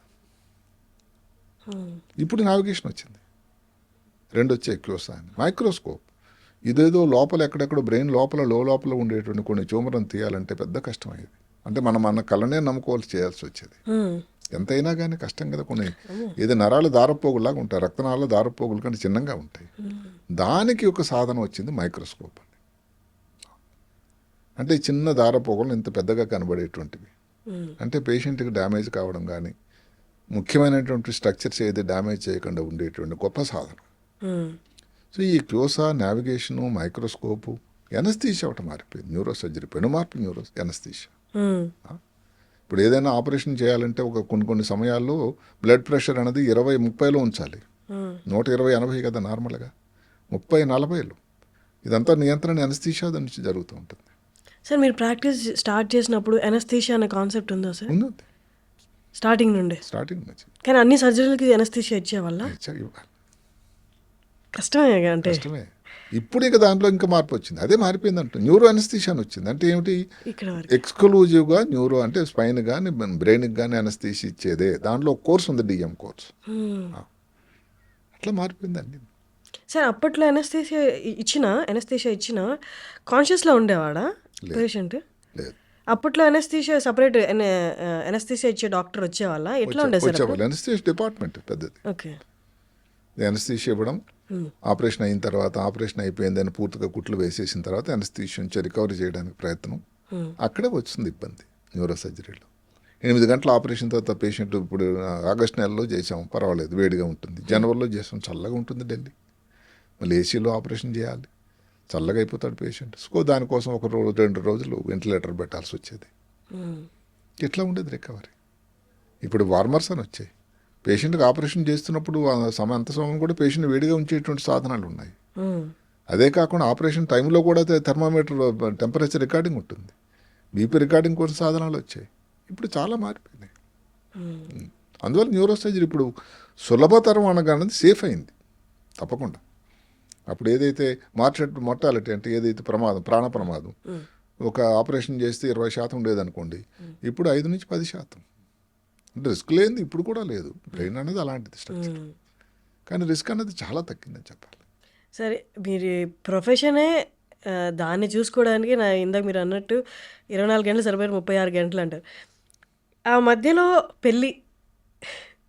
పెళ్ళికి మళ్ళీ జీవిత భాగస్వామికి టైం ఇవ్వడం, ఇవంతా కష్టం అనిపించలేదు సార్? ఎలా జరిగింది పెళ్ళి? ఎలా జరిగింది పెళ్ళి? మరి ఇంటి దగ్గర నుంచి 82లో చేరిన తర్వాత 83లో మ్యారేజ్ చేయడానికి మా విలేజ్ నుంచే చూడడం జరిగింది. మ్యారేజ్ అయింది. అక్కడ మళ్ళీ చిక్కు వచ్చింది. ఇప్పుడు ఎలా చెప్పాలి? ఇప్పుడు ఒక వారం అయినా లీవ్ కావాలి కదా. ఇప్పుడు ఈ సార్ దగ్గరికి వెళ్తే ఆయన ఎప్పుడు కోపడతాడో, ఏమంటాడో, ఇస్తాడో లేదో అని మొత్తం మీద ధైర్యాన్ని అంతా కూడబెట్టుకుని వెళ్ళాను నేను. ఏది ఇన్విటేషన్ కార్డు ఇవ్వడానికి ఇలా చూసి చాలా కోపం, ఓ నువ్వు కూడా పెళ్లి చేసుకుంటున్నావు అన్నాడు. అంటే ఆయన ప్రకారం ఏంటంటే మీ లైఫ్ డెడికేషన్ అంతా డెడికేటెడ్ టు ప్రొఫెషన్. ఆయన ఆలోచన అది. ఆయన ఒక రూల్ చెప్పేవాడు, principle. If you want be good neuro surgeon, you cannot be good family member. వారికి పెళ్ళయిందా? అయింది. అంటే మరి సమయం అదే కదా, వాళ్ళు కూడా ఇక్కడే. If you want be good family member, you cannot be good neuro surgeon. మంచి న్యూరో సర్జన్ అవ్వాలంటే ఫ్యామిలీని అందరినీ సంతృప్తి పరచలేవేమో, లేదంటే రివర్స్. అందరినీ సంతోషపడి సాయంకాలం హోటల్ తీసుకెళ్ళి హ్యాపీగా ఉండేటట్టయితే నువ్వు అంత గొప్ప న్యూరో సర్జన్ కావు అని ఆ రోజుల్లో. ఎందుకంటే అప్పుడు సమయం అంత కేటాయించాల్సి వచ్చేది కదా. పరిస్థితులు మారాయి ఇప్పుడు అనుకోండి. న్యూరో సర్జరీ చేసేవాళ్ళు ఎక్కువ వచ్చారు, అసిస్టెంట్లు వచ్చారు, ఇవి సౌకర్యాలు ఎక్కువ వచ్చాయి, క్వాలిఫైడ్ సిస్టర్స్ ఉన్నారు, ముందు చెప్పిన పరికరాలన్నీ ఉన్నాయి. సో 8 గంటల ఆపరేషన్ అనేది సులభతరం అయిపోయింది. 4 గంటలు అయిపోతుంది. 4 గంటల తర్వాత ప్లాన్ చేయొచ్చు. ఇప్పుడు ఫ్యామిలీ లైఫ్ అది. కానీ అక్కడ మేము హైదరాబాద్లో, ఢిల్లీలో చేరినప్పుడు అప్పటికే మ్యారేజ్ అయింది. అంటే ఇందాక అన్నా నా మహానుభావుడికి మనసు నవనీతం అని, అది ఎట్లా మర్చిపోగలం. మేము ఢిల్లీ మ్యారేజ్ అయిన ఒక వారంలోనే ఢిల్లీ వెళ్ళిపోయాం. ఆమె తెలుగు తప్ప హిందీ రాదు. అట్లా నెమ్మది నేర్చుకుని ఆ మహాతల్లి మేనేజ్ చేసేది. ఈయన పెద్ద మనిషి మిగతా రెసిడెంట్లు డ్యూటీలు చేయాలి, కనీసం 3 రోజులకు డ్యూటీ ఉండేది, నైట్ డ్యూటీ. నైట్ అంతా హాస్పిటల్లో ఉండాలి. ఒక నెల రోజులు ఈ నైట్ డ్యూటీ లేకుండా వేయొద్దు అని ఒక ఆర్డర్ వేశారు ఆయన. కొత్తగా పెళ్ళయి వచ్చాడు, ఏదో సమకూర్చుకుంటాడు వస్తువులు సామాగ్రి, నెల మాత్రం నైట్ డ్యూటీ లేవు. ఎంత గొప్పతనం. కానీ మేడం అడ్జస్ట్ అయ్యారా సార్ మీ టైమింగ్స్కి, మీ ప్రొఫెషన్కి?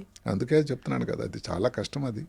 అట్లాగే హిందీ నేర్చుకొని బజార్కి వెళ్ళి సామాన్లు అవి అలా అంతే. మరి న్యూరో సర్జన్ భార్యగా ఇవి అని ఆమె చాలా తొందరగా గ్రహించారు. సో ఢిల్లీ ప్రస్థానం దగ్గర 5 సంవత్సరాలు అయిపోయింది, 5.5 సంవత్సరాలు. 5 సంవత్సరాలు అయిపోయిన తర్వాత ఆయన ఎగ్జామ్ పాస్ అయిపోయాను నేను.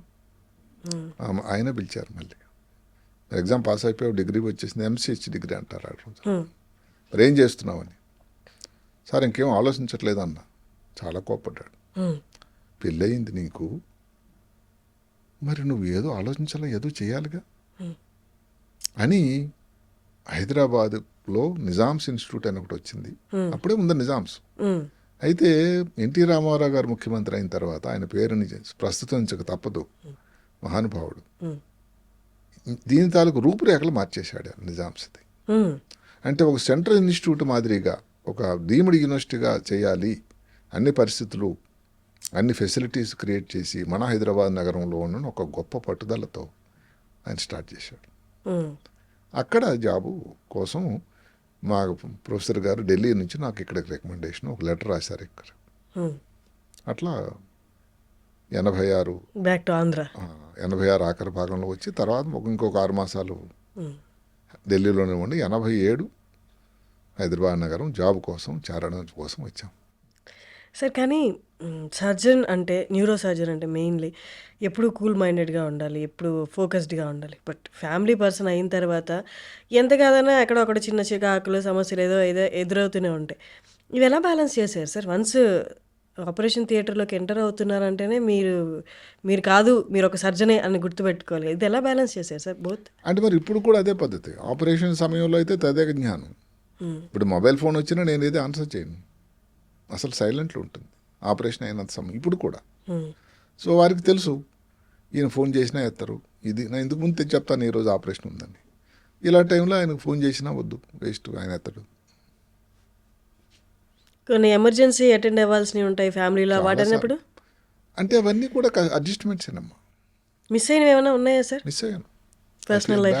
Some times. అందుకని ఇందాకైతే మహానుభావుడు చెప్పిన రూల్ నాకు అప్పుడప్పుడు బాగా గుర్తుకొస్తూ ఉంటుంది. ఇప్పుడు మిగతా స్పెషాలిటీ చేసేవాళ్ళు, ఏదో ఆఫ్టర్మాల్ చేసేవారు, అదేదో కించపరచడం అని కాదు, వాళ్ళ కుటుంబంతో హ్యాపీగా ఉంటారు. అది మరి ఎన్నో సంఘటనలు మనం మిస్ అయిపోయాను డెఫినెట్గా. అంటే దానిని ఇప్పుడు రెగ్యులేట్ అని కాదు, బట్ ఆ సబ్జెక్ట్లో ఆ స్పెషాలిటీలో డిసైడ్ చేసిన తర్వాత దానిలో ఉన్నటువంటి ఇబ్బంది అనే దానికన్నా దానితో అసోసియేటెడ్ పరిస్థితులు అవైతే మనం తప్పదు.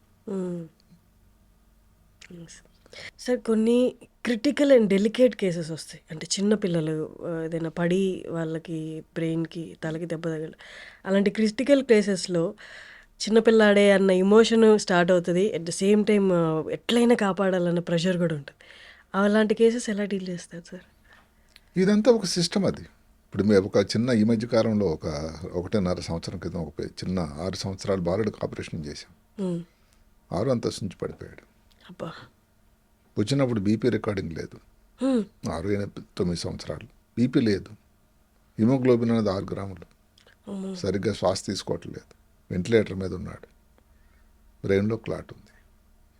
కానీ శాస్త్రం ఏం చెప్తుందంటే బీపీ కానీ తక్కువ ఉండేటట్టయితే ఆపరేషన్ చేసినా ప్రమాదం చాలా ఉంటుంది.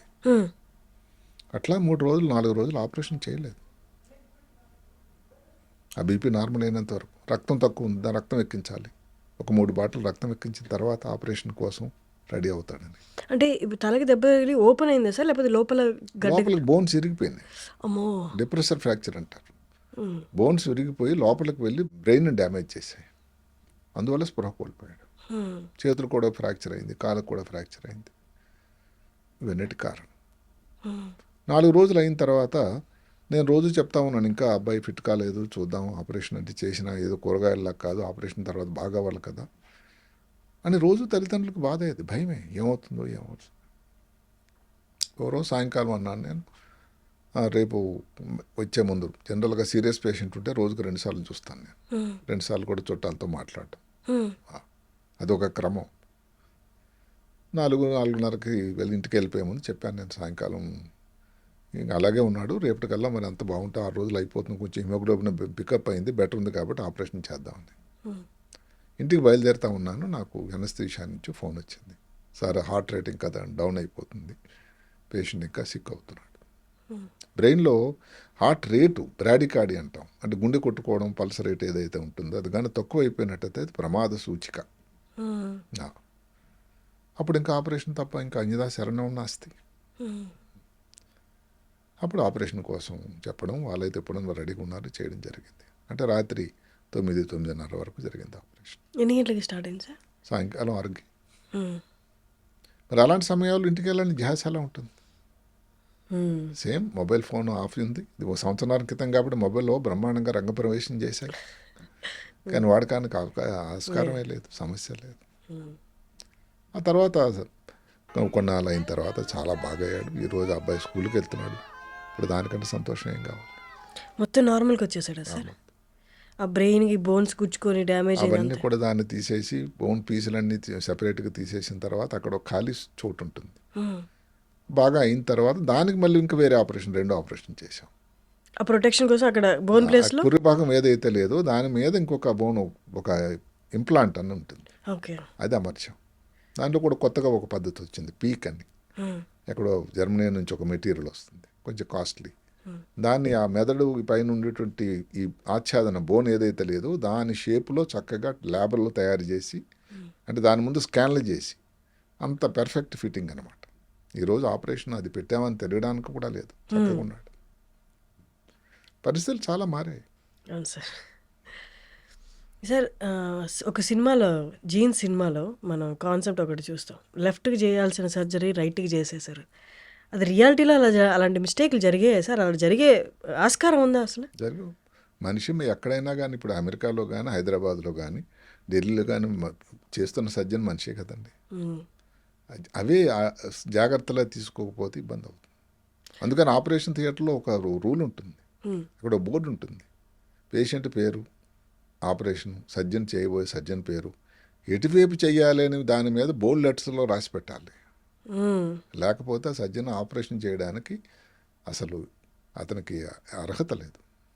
అంటే సార్ మీరు స్కాన్లో ట్యూమర్, ఫర్ ఎగ్జాంపుల్ ట్యూమర్ అనుకుంటే స్కాన్లో ట్యూమర్ క్లియర్గా కనిపిస్తూ ఉంటుంది కదా sir, but still left right అన్న కన్ఫ్యూజన్ ఎలా అటు వస్తుంది? కూడా మార్కింగ్ ఉంటుంది. 1-2 సార్లు కన్ఫర్మ్ చేసుకుని ఎవరైతే అసిస్టెంట్లు ఉన్నారో పర్టికులర్ నుండి ఎనస్థీషియా వాళ్ళతోని ఇన్ని అయ్యి అప్పుడు కుడి పక్కన ఒక పేరు చెప్పడం కాదు కానీ ఒక ప్రఖ్యాత సినీ యాక్ట్రెస్, హీరోయిన్, వారి మదర్కి ప్రపంచంలోనే బెస్ట్ హాస్పిటల్ అమెరికాలకు తీసుకెళ్ళి వైద్యం జరిగింది. ఇది అందరికీ తెలిసిందే.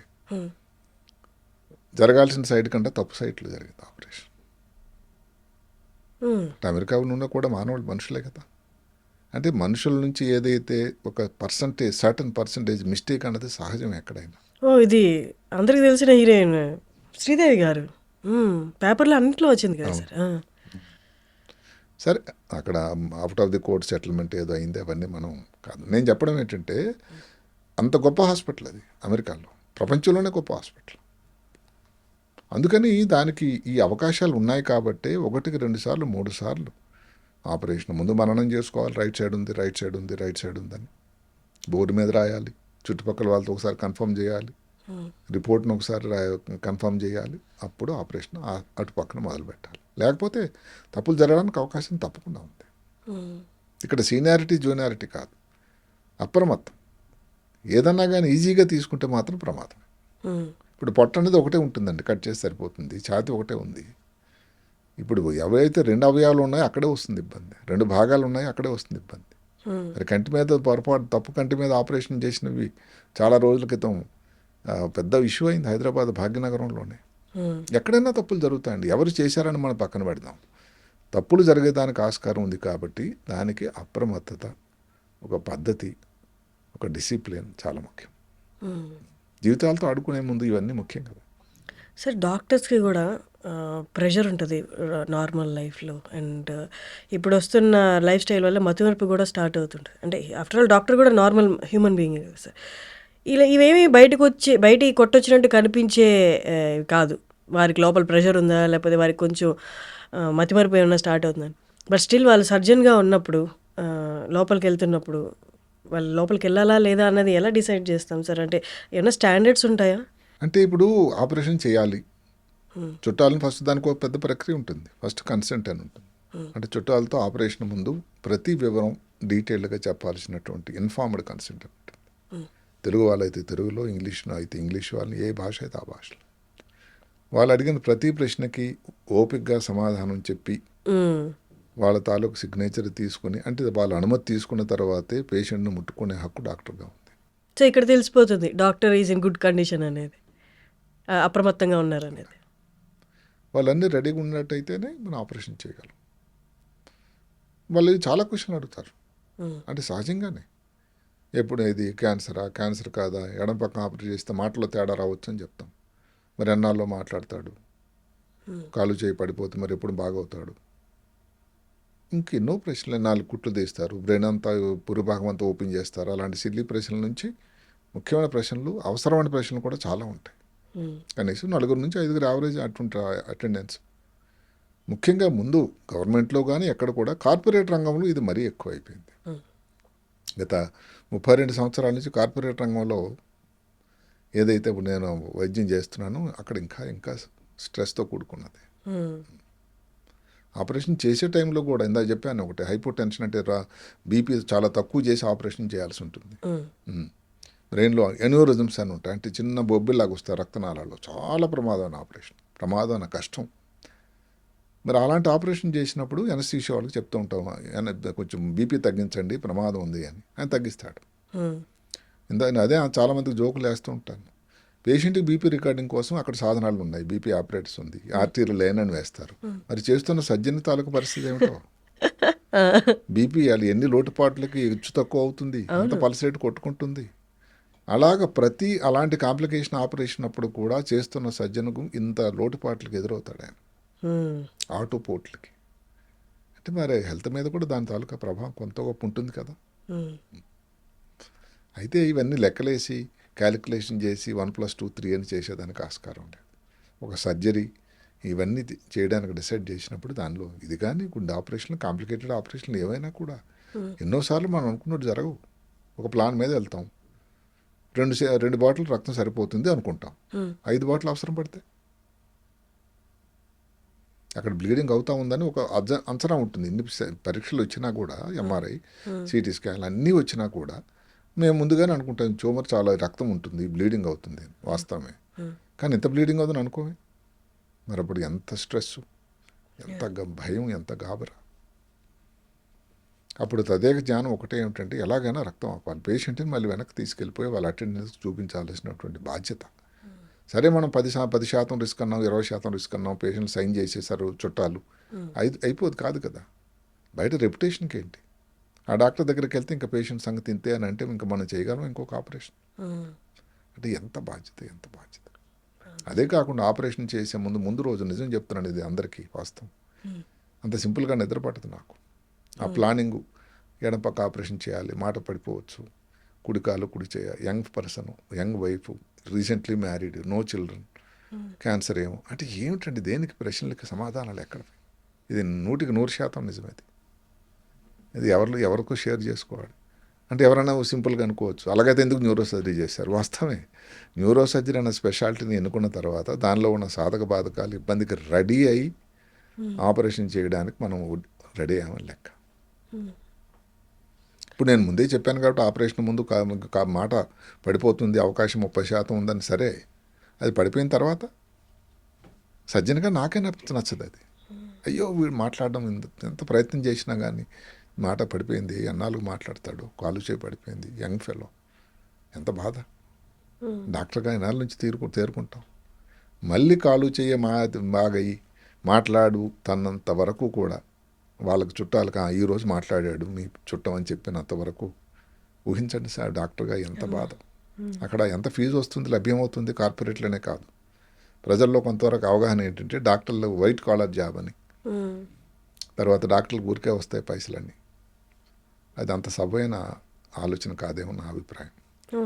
దానిలో ఉన్నట్టు లోటుపాట్లు, డాక్టర్లు కూడా ఒక మనిషి అని, డాక్టర్లు కూడా వాళ్ళకి ఇబ్బందులు ఉంటాయని, వాళ్ళ ఆ లోటుపాట్లు దానిలో ఉన్న పరిమితిని లిమిటేషన్ని గమనించాలి అందరు దయచేసి.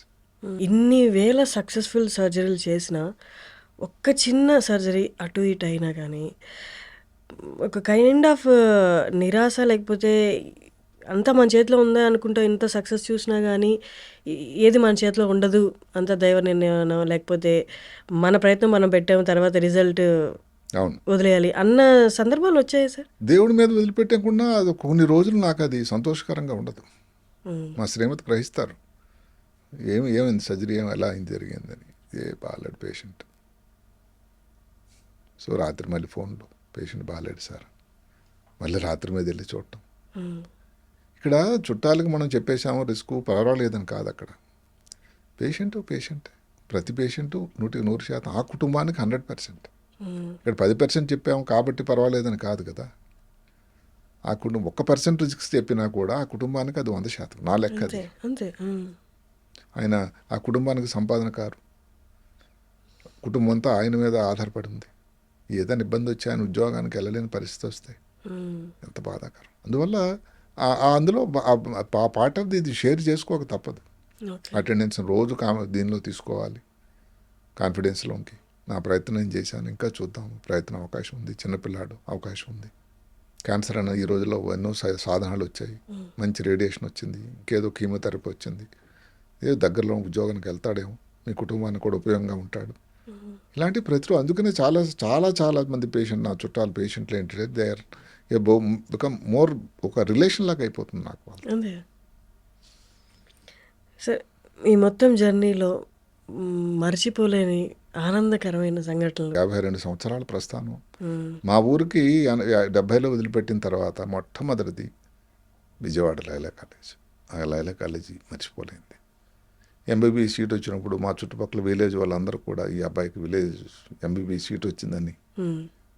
చెప్తున్నప్పుడు మా తల్లిదండ్రులు పడ్డ సంతోషం, నేను పడ్డ సంతోషం, విశాఖపట్నం కాలేజీలో చేరడానికి వెళ్ళినప్పుడు ఉన్నటువంటి ఆ ఆలోచన మ్మ్. చాలా గొప్పది. అది కాకుండా జీవితానికి ఈ రోజున పెద్ద మలుపు త్రోవ తీసినటువంటి all India institute medical sciences Delhi, మ్మ్. న్యూరో సర్జన్గా అవ్వడానికి నాంది ప్రస్తావన జరిగిన ప్లేస్. తర్వాత మా అబ్బాయికి సీటు న్యూరో సర్జరీనే చేయకుండా కార్డియక్ సర్జరీ చేశాడు ఆయన. మ్మ్. మరి ఆ సీటు అదే ఎయిమ్స్లోనే మ్మ్. సేమ్. సీట్ వచ్చినప్పుడు అన్నిటికంటే చాలా ఉద్వేగానికి లోనయ్యాను. మ్మ్. ఎందుకంటే ఒక తండ్రి కొడుకు మ్మ్. సర్జికల్ స్పెషాలిటీస్లో మ్మ్. అదే బిల్డింగ్లో అలాంటి గొప్ప ఎంసీ ఇన్స్టిట్యూషన్లో చదవడం అవకాశం భగవంతుడు ఇవ్వడం, చాలా ఎమోషనల్ మూమెంట్ కదా సార్ అది. అది ఎట్లా మర్చిపో. అదే సేమ్ బిల్డింగ్లో కొన్నేళ్ల తర్వాత. కొన్నేళ్ళ తర్వాత. సో మర్చిపోలేని సంఘటనలు అంటే ఇవే. ఇన్ని వేల సర్జరీస్ తర్వాత, ఇంత ప్రయాణం తర్వాత ఇంకా నాకు ఇది చెయ్యాలి అనిపించేది ఏదైనా ఉందా సార్ ప్రొఫెషన్లో? అంటే అది ఇంకా అంతులేని కదండి, ఏదో పాత సినిమా మాదిరి. అంటే ఏంటి, ఇంకా నాకు భగవంతుడు ఆరోగ్యం ఇచ్చినంత వరకు ఇంకా ఆపరేషన్లు చేయాలి, పేషెంట్లకు ఉపయోగకరంగా ఉండాలి, మ్మ్. పేషెంట్లు నా మీద ఉన్న నమ్మకం సన్నగిల్ల కన్నా ఉండాలి. ఒక ఎత్తు అయితే ఇప్పుడు మా అబ్బాయి కార్డియక్ సర్జన్ అయ్యాడు. ఆయన చేయబోయే మొట్టమొదటి హార్ట్ ట్రాన్స్ప్లాంట్ మ్మ్. చేస్తానని ఆయనకి ఇంట్రెస్ట్. మ్మ్. ఆ ట్రాన్స్ప్లాంట్ చేశాడని విన్న రోజు మ్మ్. నాకు చాలా సంతోషం. సార్, ఇదంతా ప్రొఫెషను, బాధ్యత, ఇదంతా ఓకే. కానీ మీకు కొంచెం రిలాక్స్ అవ్వాలి అనుకుంటే ఎప్పుడు, అంటే ఈ ప్రదేశానికి వెళ్తే నేను రిలాక్స్డ్గా ప్రశాంతంగా ఉంటాను అన్నది ఏమన్నా ప్లేసెస్ ఉన్నాయా సార్? అంటే కొన్ని సందర్భాలు కుటుంబంతో కొన్ని ప్రదేశాలు వెళ్ళి ఉన్నాయి. మ్మ్. నాకు అన్నిటికంటే ఇప్పుడు ఎన్నో విదేశాలు వెళ్ళి చూసినా కానీ ఆ విలేజ్కి వెళ్ళినప్పుడు ఆ సంతోషం. అంటే ఇప్పుడు మా అమ్మా నాన్న అందరూ జరిగిపోయారు, నేనే 69 సంవత్సరాలు అయిపోతుంది దగ్గరలో. మ్మ్. కానీ నాకు ఎప్పుడు మర్చిపోలేనిది ఆ చిన్న గ్రామం. ఇప్పుడైతే అక్కడ పరిస్థితులు చాలా మారాయి, సౌకర్యాలు మారాయి, విద్యుత్ వచ్చింది, రోడ్లు ఉన్నాయి. మ్మ్. పేరు సార్? కింతలి అని శ్రీకాకుళానికి 5 కిలోమీటర్లు. మ్మ్. ఎందుకు అంటే అది ఎప్పుడు మర్చిపోయిన జనని జన్మభూమిస్య స్వర్గాదపి కరియేసి. అంటే ఆ విలేజ్ని అట్లా మర్చిపోవాలి. మీ ఊర్లో వాళ్ళందరికీ మేబీ మీరు స్పెసిఫిక్గా న్యూరో సర్జన్ తెలియకపోయినా మీరు డాక్టర్ అని తెలుసు కదా సార్? అందరికీ తెలుసు న్యూరో సర్జన్ అని. న్యూరో వాళ్ళకి అర్థమవుతుందా ఈ సార్? రోజు కూడా హైదరాబాద్కి మ్మ్. చాలామంది వస్తారు. అంటే సరే వాళ్ళ నమ్మకం ఏదో అస్తవాసని, ఆయన చేస్తే వైద్యం సరిగ్గా చేస్తాడని అనవసరం వైద్యం చేయడని మన వాళ్ళని. మన వాళ్ళని, మన మధ్యన ఇక్కడ పుట్టి పెరిగిన అబ్బాయి అని. సో అన్నీ వాళ్ళకి తెలుసు కాబట్టి. అదే కాకుండా మిగతా వాళ్ళు ఇప్పుడు కూడా చాలామంది శ్రీకాకుళం నుంచి వస్తారు. అంటే రాష్ట్రం విడిపోయిన తర్వాత కొంతమంది అయ్యో హైదరాబాద్ అంటే మన ఊరు కాదు కదా అన్నట్టు పొరపచ్చాలు వచ్చినా కూడా వైద్యం కోసం హైదరాబాద్ ముఖ్యంగా నా దగ్గరికి చాలామంది వస్తారు. అది ఇంకో సంతోషకరమైన పరిణామం. అవును సార్. అంటే అంత సమస్యల్లో అంత బతుక చావా అన్న టైంలో మీ పేరు గుర్తు తెచ్చుకోవడం, మీరున్నారన్న భరోసా వాళ్ళకి కలగడం అనేది అదే ఇంకా కొన్ని సంవత్సరాలు చేయాలంటే ఉంటుంది. అది ఒక పంపింగ్ మెకానిజం అన్నమాట. అదే నాకు ఇన్స్పిరేషన్, అదే శక్తి. Great talking to you sir. చాలా విషయాలు, తెలియని విషయాలు చెప్పారు. అండ్ జనాలకి, నార్మల్ జనాలకి ఏవో చిన్న చిన్న డౌట్స్ అంటారు కానీ అవి సొల్యూషన్ అనేది ఎంత, అంటే సర్జన్ పాయింట్ ఆఫ్ వ్యూలో చూస్తే ఎంత కష్టతరంగా ఉంటుందో మీ మాటల్లో చెప్పారు. Thank you so much sir. మళ్ళీ ఇంకొక ఎపిసోడ్తో ఇంకొన్ని సర్జరీ రిలేటెడ్, బ్రెయిన్ రిలేటెడ్ సమస్యల గురించి మళ్ళీ మాట్లాడుకుందాం sir. Thank you so much for coming. నమస్కారం.